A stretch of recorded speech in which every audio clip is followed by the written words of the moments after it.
In intelligence, Israel is more of an adversary than an ally. Being an adversary in intelligence means indulging in the hostile act of espionage. Israel has a long record of conducting that type of hostile act against the United States. Yeah, as a matter of fact, it was just last week that we had the 59th anniversary of the attack on the USS Liberty. And it is amazing that that is the week that they decided it'd be a great idea to merge our military with Israel, to merge our intelligence agencies as well. And of course, there was a lot of backstabbing and merging that was happening at that time between Lyndon Johnson and between the Israelis. There was a lot of backstabbing that happened. As a matter of fact, one person pointed out, John McCain, his father was a Zionist traitor, just like his son. He allowed Israel to attack the U.S. Navy ship, the USS Liberty, resulting in 34 dead. That's more than we've lost in the Iran War. And 171 wounded American Navy men. The traitorous, slimy guy then helped to cover up the whole incident for his Jewish masters. And I think that's a pretty accurate summation of all of that. And when you look at the USS Liberty, to criticize Israel for attacking our own ships repeatedly, with a large flag flying, repeatedly attacking it. And, what was it that John McCain did? They pulled back the help that was going to come from the Americans. They told them to come back. So that's why they were betrayed by their own country as well as by Israel. And it was a merger between these two countries that did the USS Liberty. And so it's very fitting that 59 years later, they would introduce these types of bills. The USS Liberty incident is very frequently used by anti-Semites to suggest that Israel pull the race card, American ships and then pays no penalty. Israel murdered 34 of my shipmates in cold blood. They wounded 174 others, including myself, and almost sunk our ship in a constant barrage of nothing but hell on earth. And there have been multiple naval investigations of the USS Liberty incident. It says there's been 5 official investigations into the USS Liberty. There's never been one. They're all liars. When you write Congress, be prepared to be lied to. In fact, I called my senator, but guess what? They're all taking money from AIPAC. AIPAC has got them under the thumb. There was a case of mistaken identity wherein USS Liberty was in the Mediterranean in a place they were not supposed to be. Israel thought that it was an Egyptian ship and shot it. The USS Liberty was never a mistaken identity. It was a pre-planned, murderous, savage attack on innocent Americans doing their job for their country, and our country put a knife on our back and paid them billions for it, for murdering American sailors and Marines on the high seas. They got billions, and they're still getting billions from the United States of America because of it. You're not going to get an honest investigation of the USS Liberty any more than you're going to get an honest investigation in a COVID inquiry. These government people are all on the payroll of pharmaceutical companies, on the payroll of the Israeli government. They're just a bunch of prostitutes, traitors, criminals, graft, corruption, betrayal. That's what's coming out of Congress right now. As a matter of fact, don't listen to Ben Shapiro. You might want to listen to Haaretz. So, but sir, it's an American ship. Never mind, hit her. When Israel attacked the USS Liberty, that's their headline. The Americans have findings that show our pilots were aware the ship was American. Of course they were. They had a gigantic American flag on it. And newly published documents by the state archives. So again, Ben Shapiro is just lying to you. I thought it's interesting. Now, I don't know if you're watching that or not, but I watched that again this morning closely. And if you look at Ben Shapiro, when he's saying that stuff, he's always looking up and to the side, which is a tell for many people that they're lying. Have you ever noticed that? When somebody is not able to look you in the eye, but they're constantly looking up as they're talking, like, oh, let me think. They're kind of making it up as they go along. They're trying to read the script to lie to you. Well, Thomas Massey did talk about the USS Liberty, and he did talk to sailors last week. He held a press conference on the day of, and a lot of them were talking about the fact that they were threatened by the U.S. government not to say anything about it. The U.S. government was threatening them. That's what it looks like, folks, when your government is owned by a foreign government that puts your interests far below their own. That's what it looks like when you merge the U.S. with Israel. On the next day, on June 8th, they started the day The visibility was unlimited. The American flag was flying proudly on the USS Liberty. More planes came from Israel to surveil the boat, the ship. And they thought they were in good shape, but what happened next surprised them all. French Mirage jets showed up, and for 25 minutes, strafed and attacked the USS Liberty. They shot rockets. They shot 30-millimeter cannons into the hull and into the ship. They even dropped napalm on the bridge of the ship. This was an effort to kill everybody on board. There was no intention of taking prisoners. After the 25 grueling minutes of attack on this virtually unarmed ship, and they thought things were over and they could recover, the torpedo boats showed up, 3 torpedo boats. They launched 4 torpedoes. One of them hit the hull of the USS Liberty and killed 25 people instantly. It blew a 40-foot by 40-foot hole in the side of this ship. They were intent on sinking it. But they were also intent on not having a single survivor. According to eyewitness accounts, the Israelis machine gunned the lifeboats that they put down. They machine gunned the firefighters who were on the deck. They were bringing the wounded and the dead to the mess hall to triage them. They had one doctor who was trying to help them all, put a few stitches in. It was harrowing, and it's amazing. If not for that crew, that boat would have sunk that day. But it still wasn't over. Helicopters showed up, combat helicopters. And the USS Liberty, even though their signals were being jammed by the Israelis, got a signal out. And there were ships that tried to respond. The USS Saratoga, the USS America sent planes. Both of them sent planes to help the USS Liberty. And something happened that's never happened before. A ship under attack, the planes were recalled. John McCain's Never dad happened before. did that. And they sat there for 17 hours. 34 dead, 174 wounded, out of 294 crew members. That's over 70% casualty rate, unheard of. The Israelis were intent on leaving no survivor. And what about our own military? Why did they not send anybody for 17 hours to help these men? So what really happened? You know, the official reports say that it was a case of mistaken identity. But if you listen to Dean Rusk, former Secretary of State, Richard Helms, CIA Director, Bobby Ray Inman, head of the NSA, Captain Ward Boston, who was the chief counsel of the Court of Inquiry. If you listen to Admiral Moore, who served in Pearl Harbor, Midway, commanded both the Atlantic and Pacific Fleet, and was chairman of the Joint Chiefs of Staff, none of these distinguished men think this was an accident. They think it was intentional murder by the country of Israel, either as a false flag operation or because they simply didn't want anybody observing what they were doing that day. Well, I've got a call to action for everybody here. Honor these individuals. Quit ignoring that they exist. Go to their website, ussliberty.org. Support them. And while they're still alive, they need closure. Let's give them closure. Let's have an investigation. Let's pass a resolution honoring them. It's long overdue.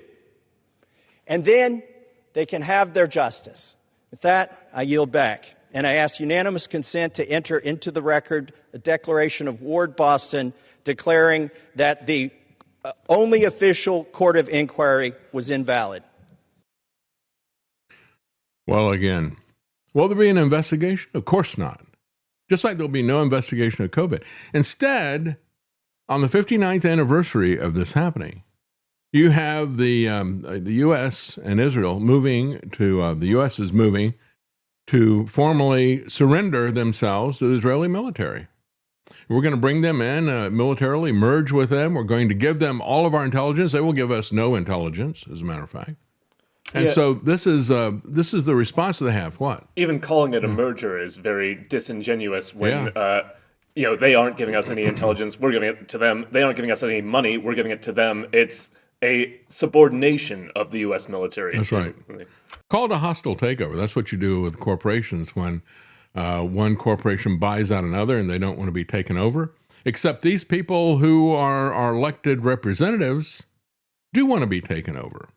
But it's the stockholders that don't want it there. The taxpayers who are there, they do not want this merger. But again, there will be no investigation, just like there's no investigation of COVID. And instead, they're going to move deeper into this, just like with COVID. You just had RFK Jr.'s health fraud institution he's over. So HHS, they're just moving to authorize the COVID vaccines for a much larger group of people. They're not investigating it. They're not warning people. They're not pulling it off the market. They're not coming after Big Pharma. Instead, they're going to give Big Pharma more of this stuff. That's what we see from Washington. No investigation, no justice, just doubling and tripling down on the crimes that they've been doing. Well, one person pointed out after Massey said that, said, I'm glad that Israel spent $32 million to stop Massey. That should stop the conspiracy theory that Jews control our government. And they're bragging about the fact that they took him out. Phil Turney had more to say about the USS Liberty. That's the guy who was the veteran that you We saw. were deliberately sent there. All the ships were going one way. We were the only ones going that way. Ashcall and LBJ and their cronies together had a tight-fisted group that said, let's get this going. This attack was probably planned a year in advance to sink that ship and blame it on the Arab states. And of course, it was the Arab oil embargo that came after that 1973 war that was on the basis of the fact that we were aiding Israel. Jonathan Pollard is the one who said, well, they didn't want to give us any money. Henry Kissinger didn't want to give us any money. As bad as Henry Kissinger was, Jonathan Pollard brags about the fact that Israel blackmailed the United States with nuclear weapons, said, you give us the weapons that we want, or we're going to use our non-conventional weapons, wink, wink, on Egypt. And we're going to start a regional nuclear war. Well, Secretary of Defense Caspar Weinberger said of Jonathan Pollard that it was, quote, difficult to conceive of a greater harm to national security than that caused by the defendant in view of the breadth, the critical importance to the U.S., and the high sensitivity of the information that he sold to Israel. Again, I say that Tom Cotton is a traitor to America. He is a traitor worse than Jonathan Pollard because he's doing it openly. He's not sneaking around doing it quietly. He's openly betraying this country, Tom Cotton. There is no secret drop of money required. No, you got AIPAC for that. They don't have to register as a foreign agent. So when Pollard completed his sentence and got his parole in 2023, he was given a hero's welcome by none other than Netanyahu. I've shown you that video before. And flown in by Miriam Adelson, the person who bought Trump, famously. Now, there was nothing noble in Pollard's actions, although he liked to say he was motivated by his concern about Israel. He had offered to sell U.S. secrets to 3 other countries. And he made the same offer to a 4th country, even when spying for Israel. And it wasn't just Jonathan Pollard. Once Israel got that information, they used that information in order to, they gave military information that could betray soldiers just like they were betrayed at the USS Liberty. That's what it's going to look like with Israel in control of our military and our intelligence agencies. It's going to be one USS Liberty after the other. And so what they did was they gave that those secrets to the Soviet Union. And of course, in exchange for them easing the restrictions on Jews leaving Russia to go to Israel. Yes. it'll be one U.S. Liberty after the other, but you won't hear about it because it'll be illegal to talk about it. That's right. Because you talk about it, it'd be racist. And you think about it, there is a certain truth to that. Since the Israeli government is a racist regime, then if you criticize this racist regime, then you are talking about race. Except they're the ones who are racist. Like that guy's headline last week that I talked about. That was in Jerusalem Post, I think it was. And he said to hate one ethnic group is racism. But to say that Jews are not superior to everybody else is racism. That was his take. That was his headline. The Israeli espionage threat to the U.S. has only intensified. Last week, as we talked about, the Defense Intelligence Agency raised the threat level for such espionage. The New York Times quotes an official saying that Israeli intelligence operations aimed at senior U.S. officials during the second Trump administration have become so aggressive as to be unhinged. And why would they do that? Because, they already own Trump. They own people like Tom Cotton and people like Mike Johnson and so forth. They bought these guys lock, stock, and barrel. Why would they feel the need to supply? And again, it's just like anything else. When you look at these billionaires, why do they need to have more money? Well, because it's a drug, an addiction, right? When you get a lot of money, you want more. And when you get a lot of power, you want more with that as well. So it is this insatiable power that their thirst for power that they're trying to feed here. Any sensitive information, including intelligence secrets, shared with Israel entails a high risk of Israel passing it on to other countries. And they've got a long record of doing that, as they did with Jonathan Pollard and so forth. The risk of Israel passing sensitive U.S. information to other states with any country that is willing to have such relations despite Israel's continued subjugation of the Palestinians. So they become such international pariahs that if anybody, looks at them twice, it's like, hey, let's be friends. And so China is one such state. China doesn't care about human rights. They don't care about genocide. They would do that themselves and have. And so... And let's not forget that a lot of the secrets that Jonathan Pollard gave to Israel, they just sold right on to Russia. That's right.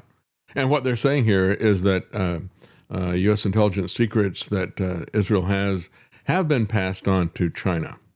A lot of military technology has been passed on to China, and they continue to have extensive technical cooperation with China and with Russia, because China and Russia don't care about human rights.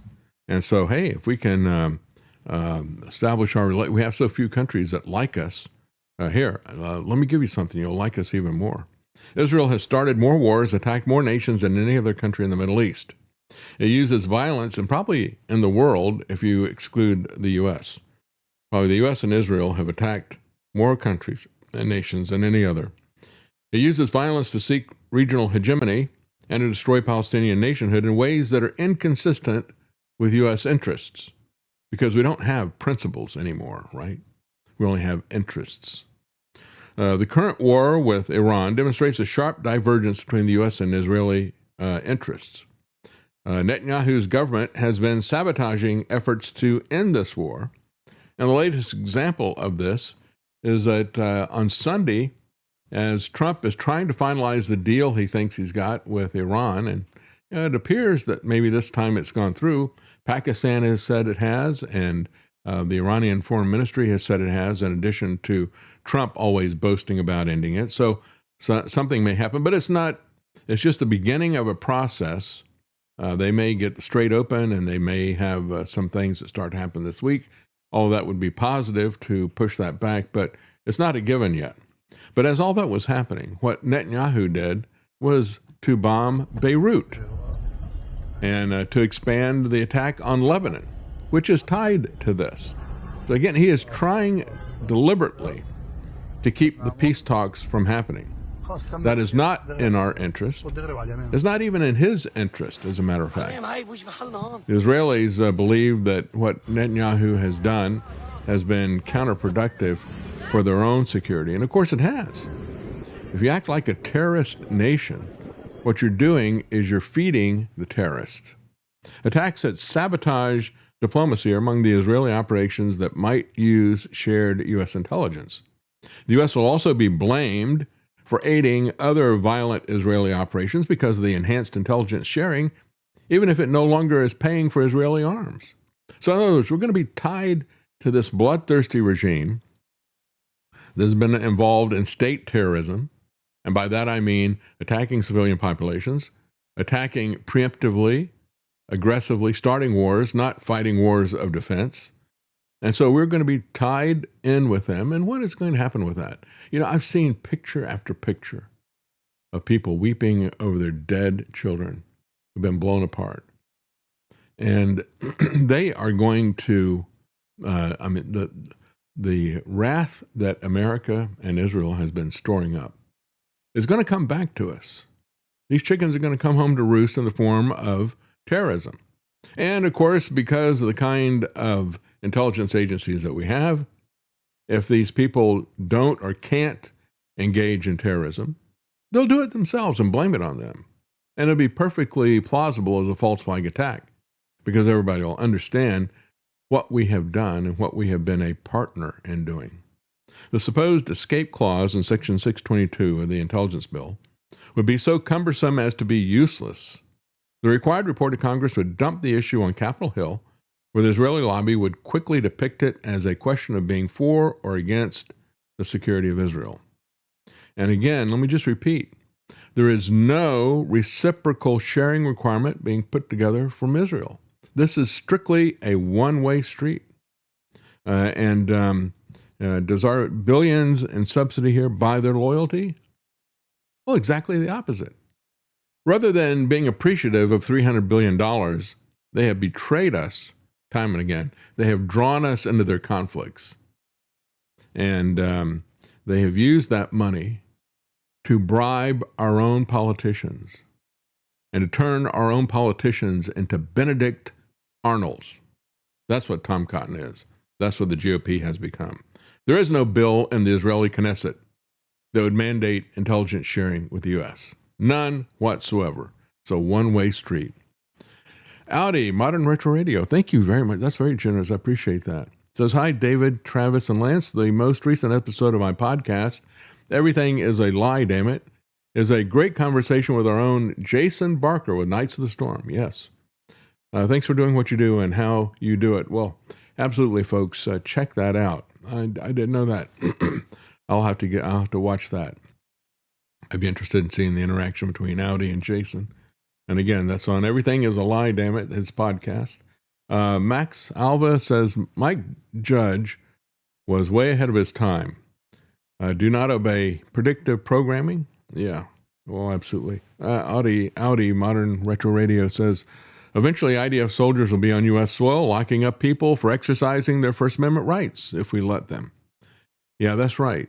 Yeah, and that's a good point, Audi, because they attacked the USS Liberty 59 years ago, but the Zionists have been doing everything they can to torpedo our personal liberty here in America, of all Americans. And they are adamantly opposed to free speech. As many people say, the first casualty of war is the truth, because governments want to lie to you during wars.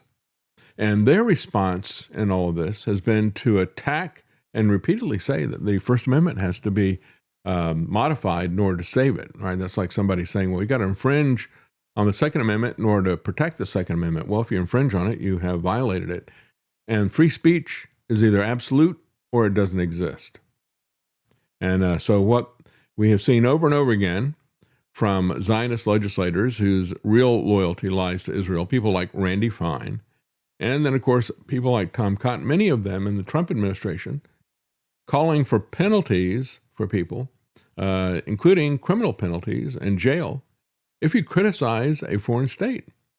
You had Carrie Prejean Bowler was kicked off of Trump's Religious Liberty Commission because he's not about religious liberty. That whole thing is a lie.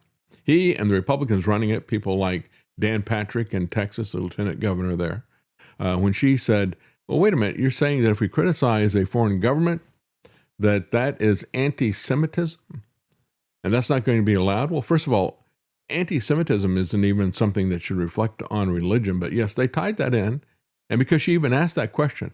So is Israel a religion, or is it a foreign government? And she asked that question, they kick her off. We're not allowed to have free speech. We're not allowed to have religious liberty, because those two things are in the First Amendment, tied right together at the top, as well as protesting your government, especially protesting a foreign government. None of that is going to be allowed. So we have a religious heresy that is the basis for this political movement called Zionism. And you can't criticize the product of that political movement, the state of Israel. And I guess we're going to get to the point where you can't criticize that Christian heresy that is the root of it either. So we have Patriot Girl. This is a spiritual war. It always is. And that's what I said about Pete Hegseth. You know, he is absolutely caught up in thinking that because David was fighting in a real war for a nation that was a picture of God's heavenly kingdom. It wasn't the real thing. It was a type of the real thing. But by the time we get to the New Testament, you should understand, if you read the New Testament, if you actually read Galatians, read Hebrews, read Revelations, you understand that Revelation is really not about the state of Israel. The subtitle is the revelation of Jesus Christ. It's not about revelations about what's going to happen to Israel at the end of time or the end of the world. It's not about that. That's the way it's used by the people who twist it. It's a revelation of Jesus Christ, and the Old Testament was a revelation about the Lord Jesus Christ as well. It told us, it was a picture of his work. It was a picture of his relationship with his chosen people, the church, not Israel. And these people who are twisting this theology are doing a disservice both to Christians and to Jewish people who say that they're Jews, but they're not following the Jewish religion that was delivered to them at all. And so it is a spiritual war. When Pete Hegseth talks about the fact that he boasts about the fact that he's killing people illegally, unethically, and doing it because he's a Christian, it's just beyond belief. That's why I said, it is, he talks about, God who has prepared my hands for warfare and my fingers for battle. Well, for us today, it is about spiritual warfare. Made very, very clear in the New Testament. Jesus said over and over again, my kingdom is not of this world. If you tear this temple down, I'll rebuild it in 3 days. It was all a picture of Christ. The temple and all of the rest of it was a picture of his work. The state of Israel is not your redeemer. The state of Israel did not die for our redemption, never will. And it was not blameless, that's for sure. So the prophecies in Isaiah, my servant, that is not about the state of Israel. There were prophecies there about the state of Israel and criticisms of the state of Israel. I guess Isaiah was anti-Semitic, but most of the prophets were, because they were human and they had a lot of failings, just as we all do, and they were called out for it. And many of them were executed for being honest about it. But that is not where we live today. It's made very, very clear. If you ever read the New Testament, Pete should try reading it sometime. Anyway, Solo Cat, 1980. Thank you. Nacho. Not a chance Hormuz opens. We'll see. Audi, Modern Retro Radio, says Israel wanted the U.S. to think that Egypt did USS Liberty. Yeah, well, they wanted, that's what the people there on Liberty think it was. They thought it was set up as a false flag to try to draw the United States into that conflict, because that's what this merger of intelligence and military is going to do over and over again. It's going to draw us into their wars over and over and over again. And even if we don't get drawn into it, people will see us rightfully as complicit in it. Mark Young, 12, says, false Christian teachers have brainwashed their flock into thinking that support of Israel is patriotic. They have brainwashed their flock into thinking that support of Israel is Christian as well. Most of the, when you look at most of the prophecies in the Old Testament, they're not about the nation of Israel. They are kingdom prophecies. And they're prophecies about a spiritual kingdom, of which the old Israeli kingdom was a picture, a type. Audi says, I feel sorry for anyone who enlists in the U.S. military. That's right.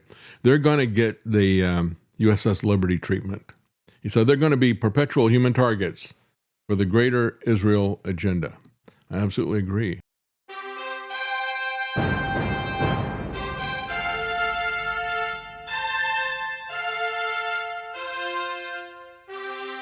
The common man. They created Common Core to dumb down our children. They created Common Pass to track and control us. Their Commons Project to make sure the commoners own nothing. and the communist future.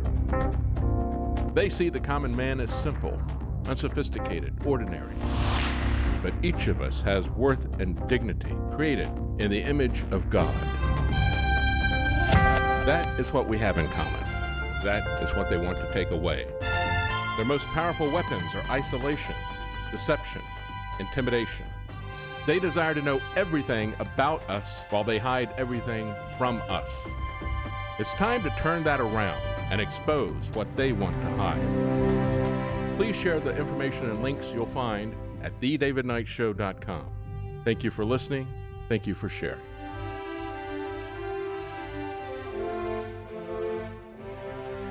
If you can't support us financially, please keep us in your prayers. davidknightshow.com.